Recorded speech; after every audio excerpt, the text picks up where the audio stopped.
Court reporter, please. Abelardo Garza for the defendant.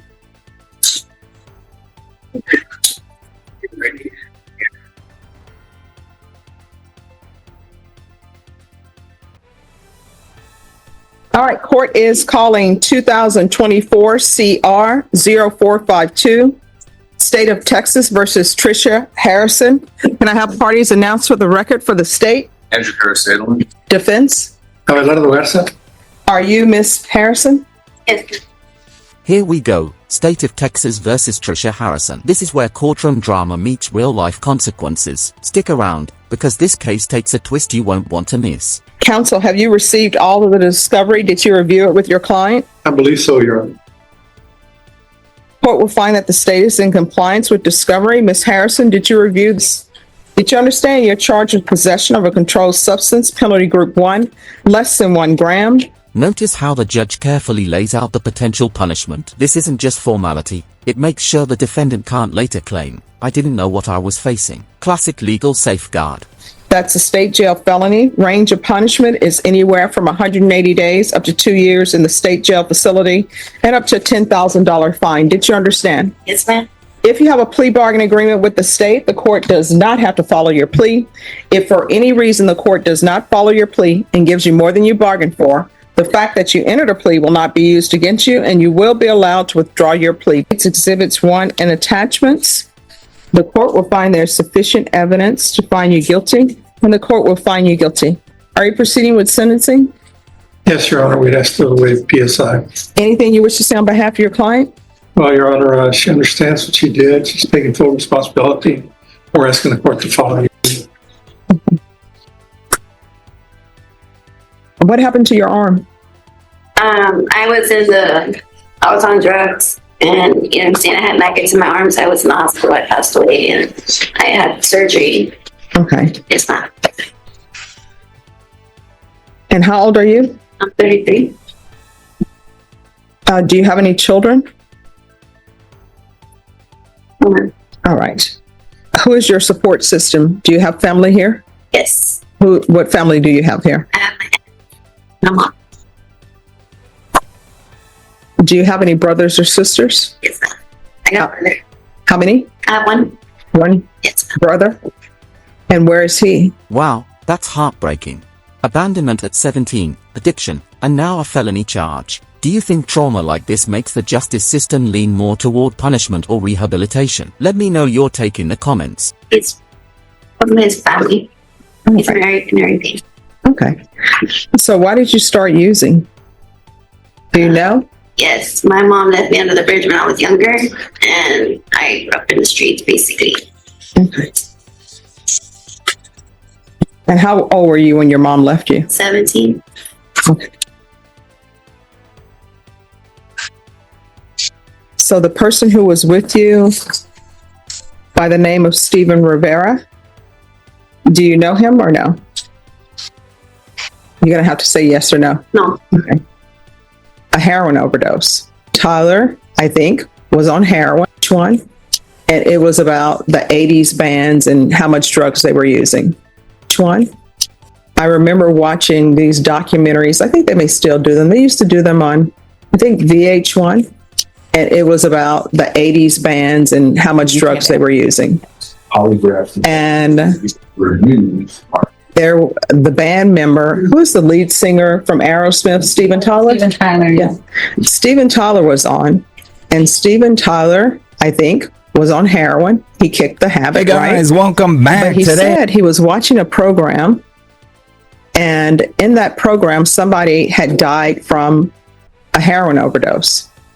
And he said the first thing that came to his mind was, that must have been some good heroin.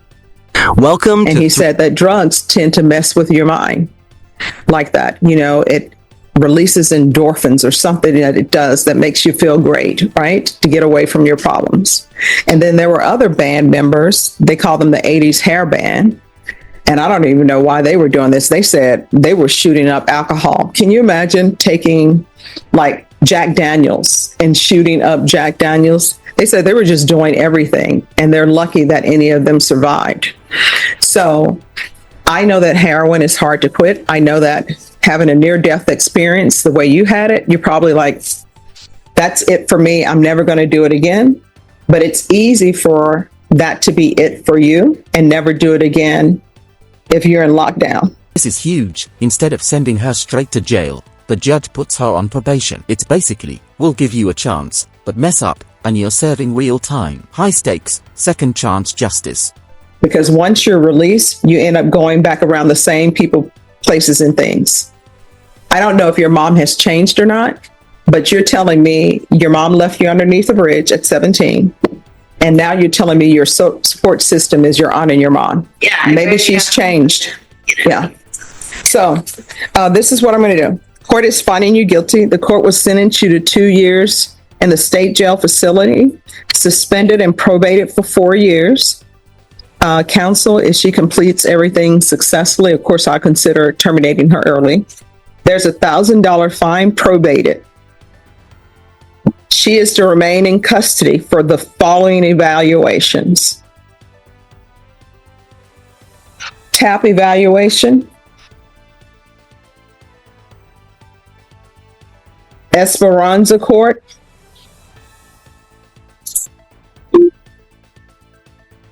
and felony drug court. Those are all to be done in custody, and this is the order I want it done. Number 1 will be felony drug court. Number 2 will be Esperanza Court.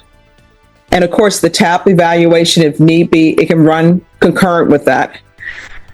If for any reason she is not accepted into Esperanza Court or felony drug court, then I want her brought back to court and we're going to see what we're going to do. There's to be regular reporting by Zoom or in person. There is to be the UA hotline until further notice. And how far did you go in school? 9th grade. All right. Is there a reason why you dropped out at 9th grade? My mom withdrew me. Okay. Yes. So what are your hopes, your dreams? To stay clean and sober, get a job and be in society again. All right. So what type of employment do you want? What do you want to do? I want to do. I know I'm putting you on the spot, It's okay. but this is what I want you to do. I want you to think about what you want to do employment wise with your life. You can always start with your hopes and your dreams. Some people are like, hey, I want to be president of the United States. Okay. If people stand before me and tell me they want to be president of the United States, or they want to be a doctor or a teacher, or whatever they want to do, if they want to work at McDonald's, my next question is going to be, what steps are you taking to make yourself to reapply for Social Security office and to go to get my food stamps and try to get back, like I said, in society. all right. So you're going to have to get an education in something. Yes. So either trade school or either go back and get your GED. Get my GED. All right. So I'm going to order 200 hours of community service restitution. 100 hours will be waived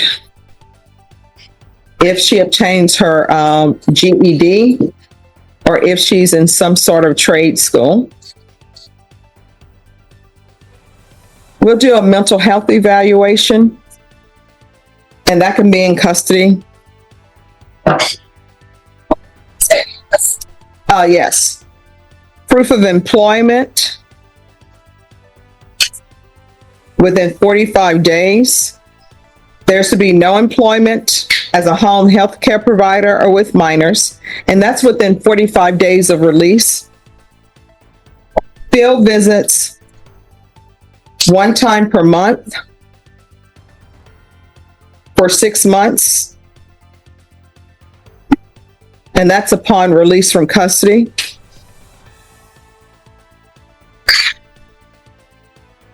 And there's going to be 180 sober meetings in 180 days. Probation. Is there anything else she needs? Okay. Is there anything else you need from the court to be successful? All right. Did you review the document entitled Trial Court Certification of Defendant's Rights to Appeal with your attorney? Did you understand it and did you sign it? Yes. Because this is a plea bargain agreement, because I followed your plea bargain agreement, and because you waive your right to appeal, you do not have the court's permission to appeal. Because this is a felony conviction, You're not allowed to own or possess any weapons or ammunition. If you have a question over what a weapon or ammunition is, you'll need to speak to an attorney. Do you understand? Yes, ma'am. All right, good luck to you, okay? Take care of yourself. Yes, ma'am. We can go off the record. If there's an issue when you're released, talk to probation about it. If you think you're going to use, pick up the phone, call your probation officer and say, I think I'm going to use. And here it is, the comeback nobody wanted. Trisha didn't meet probation requirements, so now the state's moving to revoke. Remember that earlier warning? This is exactly why probation is called a ticking time bomb. What they'll do is they'll try to help you. If you feel like they're not helping you, come back to court and I will, all right? Yes, ma'am. All right, good luck. Thank you. No problem.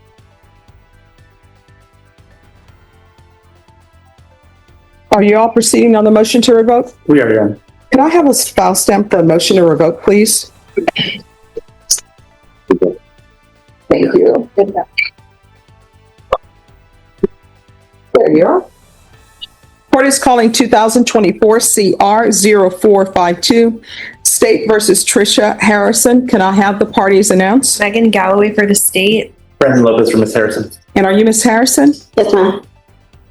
All right, Ms. Harrison, did you review the document entitled Motion to Revoke Community Supervision with your attorney? Did you understand it? Yes, ma'am. Are you the same Trisha Harrison who was placed on community supervision in 2024 CR 0452 for the offense of possession of a controlled substance, penalty group 1 less than 1 gram, on July 23rd, 2024 for a term of 4 years? Is that you? Yes, ma'am. State? Violation of condition number 4 in Bexar County, Texas. The defendant, Trisha Harrison, did then and there fail to report to the supervision officer as directed for the months of November and December 2024 in violation of condition number 4. How do you plead to that? True or not true? True. We waive and abandon the remainders, Your Honor. Any objection? No, Judge, Your Honor. All right, did you understand by pleading true to violation of condition number 4, the court could find it true, grant the motion, and sentence you up to 2 years in the state jail facility and up to $1,000 fine? Yes, ma'am. Knowing that, do you still wish to plead true to violation of condition number 4? Violation of condition number 4 true. Is there a proposed agreement? Yes, Your Honor. It is to revoke the defendant's community supervision and sentence her to 8 months in the state jail facility. That's our understanding, Your Honor. All right, so why should I sentence her to 8 months as opposed to the 2 years? Well, Your Honor, I do know that Miss Harrison was heavily involved in Esperanza Court, which is a very intense program. I believe the state and herself gave it the best shot they had. I know there were some complications with the pregnancy, which led to her cutting off of her monitor. She understands that that was an inappropriate, set of actions. She's here before the court, having made those efforts for several, I guess, almost 2 years, right? Yes, Asking the court to give her the opportunity to move on by serving more time if she's not judgment satisfied yet, and just moving on, Your Honor. All right. I'm not inclined to give her 8 months. I'm inclined to give her a year. Would you give me a moment to speak to my client about that? Sure.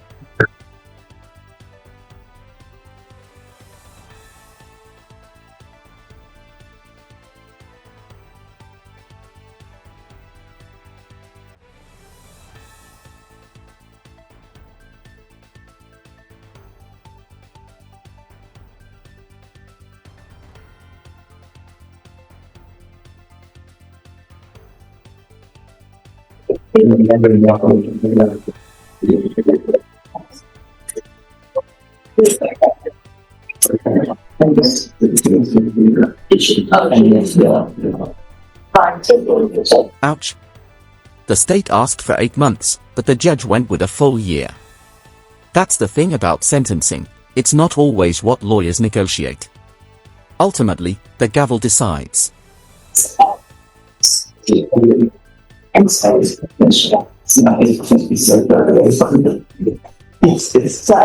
Honor, we're ready. All right. Yes.